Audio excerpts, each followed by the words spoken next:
How's it going, everyone? Welcome back to Let's Play Silent Hill 2. We're in Toluca Prison, and I'm going to examine this corpse again. I know I examined it already, but I just want to point out that this, like the other dead bodies in the game, is a modified version of James's model. Most of the corpses in the game are. Can't really be certain with this one because, you can't really zoom in on it that well, but you get the idea. There's also this feature that I've been keeping off most of the game, most of the playthrough, but I'm going to turn it on for just a little bit. It's the noise filter. It adds this really, really heavy film grain effect, which I don't actually like all that much. I get what it adds to the aesthetic. It makes everything a little bit dingier, dirtier, a little bit more grotesque and disgusting. I get it. I get what it adds to the look of the game and the feel, but I just don't like it very much, so I normally leave it off.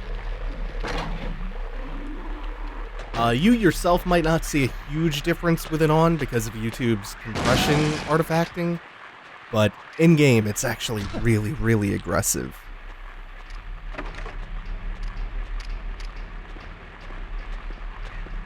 So down here in the shower stall, we find the Tablet of the Seductress. Last time, let me go ahead and turn that off. Last time we found the Tablet of the Gluttonous Pig in the cafeteria right after we finished that cutscene with our third encounter with Eddie.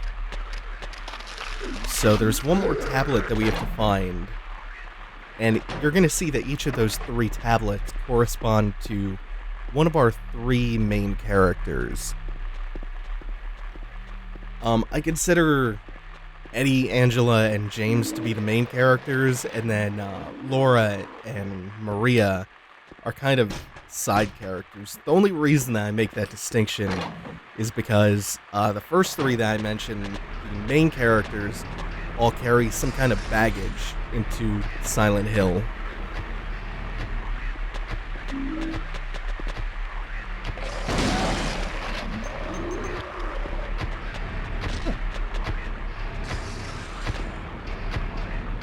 Oh, I'm gonna get sprayed with a lot of lying figure spit.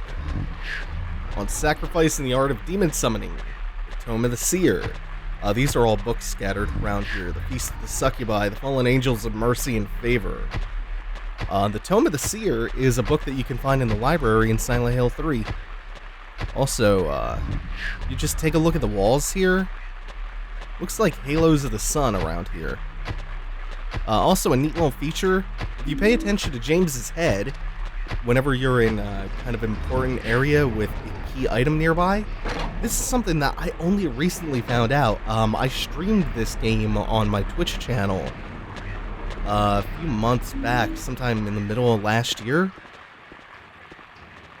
And someone pointed this out to me. James's head drifts towards key items to let you know that they're there. So if you're ever not sure if you've cleared out a room or if there's something important where you are, just pay attention to where James's head is looking. It's very cool and very subtle. Maybe a little bit too subtle since I played this game so many times and never noticed that.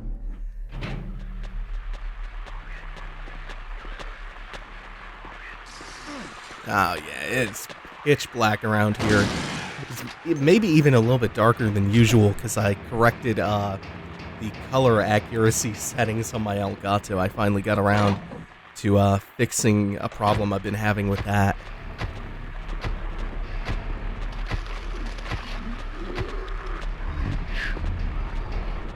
I just went back into the wrong place. The prison is an area that looks kind of gigantic and complicated because of how many rooms and tiny cells there are here, but it's actually a pretty small, compact area. Most of the rooms that you encounter, they're locked or the doorknobs are busted or something like that. There are a limited number of rooms that you can actually go into here. It's just a trick to make things feel a lot more big and sprawling than they actually are. In this block of cells, though, we can come into the first cell on the right, and we find three paintings. The first one being 436 people at a recital. The next one being over here, and it is a mansion on fire, or actually that is a hotel. And it's called Burning Man. And then the last one, that's the recital again. I think I probably got Burning Man again. Yeah. Is this it? Yeah, this is a woman in flight.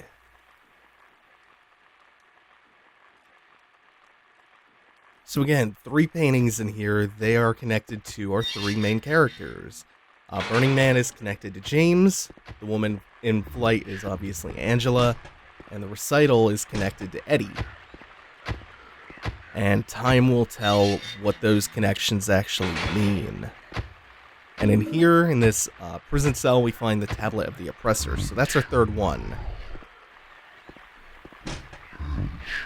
And when you try to get out, the iron bars of the cell get stuck. So you have to keep mashing that over and over again to get out.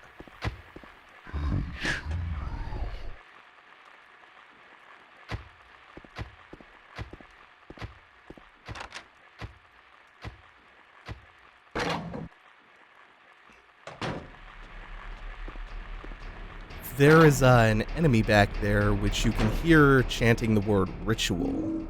Also, I've gone the wrong way. I came out into the wrong order. I'll be back here later, so I have to go back into that row of cells and come out the way I went in, because now that I have the 3 tablets, I can go back to the courtyard. So I was saying that there is a monster in there that you can occasionally hear chanting the word ritual. They are unseen monsters called prisoners, who, for all we know, might just be ordinary people, and you do have the option to shoot, kill, and silence them. Otherwise, you never see them, and you never interact with them aside from that. You guys are in my way. First one seemed to only take 1 blast from the shotgun. Here we go.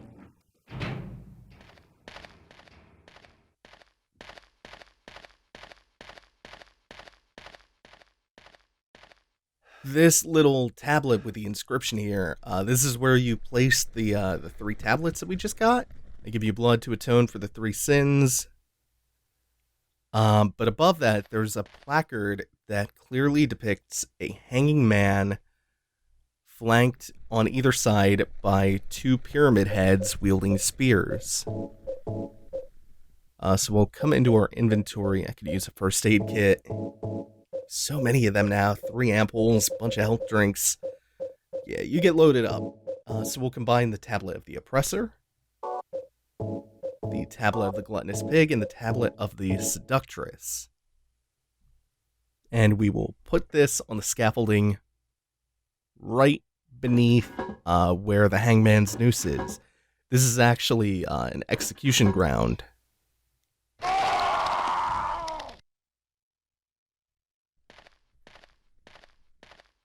So again, our rule of 3 comes into play.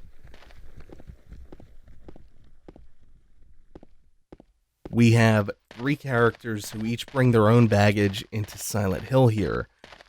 The 3 tablets, again, correspond to those 3 characters. The tablet of the gluttonous pig is really on the nose. It's a reference to Eddie. You even find it in the cafeteria. The tablet of the seductress is found in the women's shower room, and it is tied to Angela. And you find the oppressor tablet in a prison cell. By process of elimination, that leaves the tablet of the oppressor to be connected to James. But why is he considered the oppressor? That question will be answered by the end of this. Sorry if I'm playing a little bit too coy. Also, it was hard to see, but there were 3 ropes up on the gallows, up on that platform. I also find that really, really interesting that they have a hangman's noose up there. And it might just be for effect, but it might also be historically accurate, because Silent Hill happens to be a town, a fictional town set in Maine. Maine had the death penalty up until 1887, and prior to that, the only method of carrying out the death sentence was by hanging. It was abolished because the last person to be executed in Maine asphyxiated while being hanged. And hanging is supposed to break your neck, which kills you much faster and supposedly more humanely than strangling, but it's so easy to tie the noose wrong that people often just choke to death, and that it was much too inhumane to be kept around. Although I think some states today still do, they still have hanging in some states.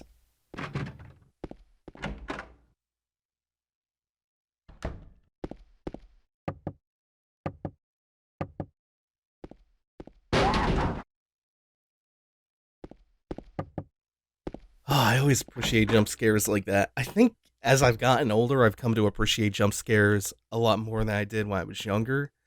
I used to think of jump scares as just being cheap and shitty, but one, I kind of like the sensation of just being startled on their own, so a game full of jump scares can work. But I think the other important thing about blending jump scares into like a psychological horror game like this, I think it actually accomplishes a really interesting purpose, which is that it puts you on edge. Like, jump scares are not to be confused for actual horror. They're not actually scary. They're just startling. But that's not all that cheap, because when you get jump scared enough times, it makes you put your guard up. It makes you constantly paranoid. And in that tension, in that paranoia, that's when all of the other elements of actual psychological horror can creep in and go to work on you. So they actually blend together to accomplish something pretty cool. Toluca Lake, the town's main tourist attraction, this clear, beautiful lake has another side as well. It may seem like just a typical ghost story that you might find in any number of old towns across the country, but in this case, the legend is true. On a fog-bound November day in 1918, the Little Baroness, a ship filled with tourists, failed to return to port. A newspaper article from back then simply says it most likely sunk for some reason. Despite an extensive police search, not a single fragment of the ship nor any of the 14 bodies, passengers, or crew has ever been recovered to this day. In 1939, an even stranger incident occurred. Many pages are torn out, many corpses rest at the bottom of this lake. Their bony hands reach up towards the boats that pass overhead. Perhaps they reach for their comrades. Spooky, scary skeletons send shivers down your spine. Shrieking skulls will shock your soul. Never thought I'd be singing spooky, scary skeletons to Silent Hill. Prisoners do not feel remorse. In fact, they do not feel themselves to be villains at all. Even the most uneducated brute will use what little words he knows to justify himself. And such trifling dreams they have, flourishing even in the darkness. Prisoners, too, are no exception. No matter how foul nor loathsome one's own life and existence may be, human nature is abiding. This is a little diary entry written by one of the prison guards observing the traits and behaviors of the prisoners here. And I'm guessing that was probably towards the founding of the prison, when it was a POW camp during the Civil War. And we get the hunting rifle. That's what I really came in here for. And a couple rifle shells. We've been picking them up since we got back onto the streets from out from Brookhaven. The history of this history of Silent Hill, again, like, boat sank, 14 people aboard died. In 1939, that message alluded to another freak boating accident occurring. Tons and tons and tons of people have drowned in Toluca Lake. So we have that. We have the Native American burial ground that this town was built on top of. There was a brief plague in the town's history. It was, at some point after the plague, it was resettled as a penal colony for a bit, which is when the prison itself was built during the Civil War. The Puritans started getting into devil worship. Yeah, When you look at the timeline in the Book of Lost Memories, it's actually comical how much bad shit has happened in this town's history. So we're going to go into our inventory and we're going to solve this hatch puzzle. And we're going to do that by combining more items, because that's faster and more efficient. So we got a wax doll, a lighter, and a horseshoe. How do they fit together to open a hatch door up? Well, James uses the lighter to melt the wax doll, and then he affixes the horseshoe to the melted wax and attaches that to the hatch to use as a door knob. And that hatch opens up to another hole. So this is what, the 5th one that we've jumped down? After taking a very, very long, leisurely stroll down a preposterously long set of stairs.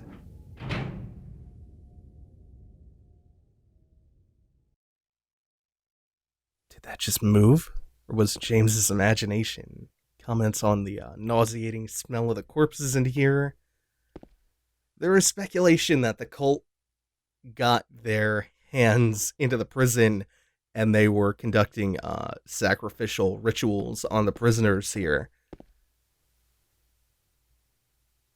Also, these holes, they have a pretty on-the-nose meaning, which might become more apparent when we're done with the prison section. The corpse into this hole feels like a deadly premonition comment, but we do come to another hole. James, again, can't see the bottom of it, and he will just jump in.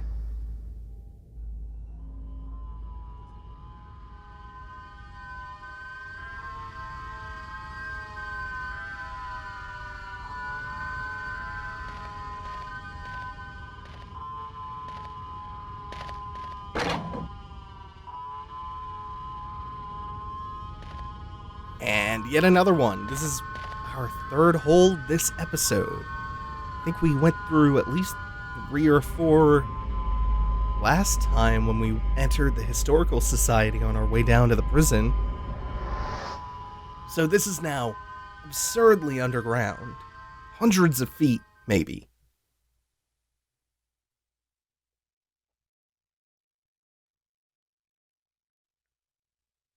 Like, we're liable to start encountering mole people now. And we come to an elevator shaft. And when we go to the far corner of the elevator, it begins descending. And it's going to descend for a long, long time. So maybe that note in Neely's bar, there was a hole here, it's gone now. Maybe it was kind of prescient and it was predicting that James would just constantly be descending holes. So it raises the question of what does this constant descension represent? Is it like a descent into madness? For James, is it a downward spiral of guilt and depression? Is he kind of figuratively spiraling into hell? There's a lot that this could mean. And then there's the more on-the-nose metaphor of going into a hole, which could work just as well as a metaphor for the themes of this game. But we come to the bottom of this shaft, and we are kind of done with the prison. There's another section coming up, but it's not the prison proper. So that's going to do it for today. Thanks for watching, everyone. Take it easy. Have a good one. Hopefully, next time I sit down to record, I will no longer be sick.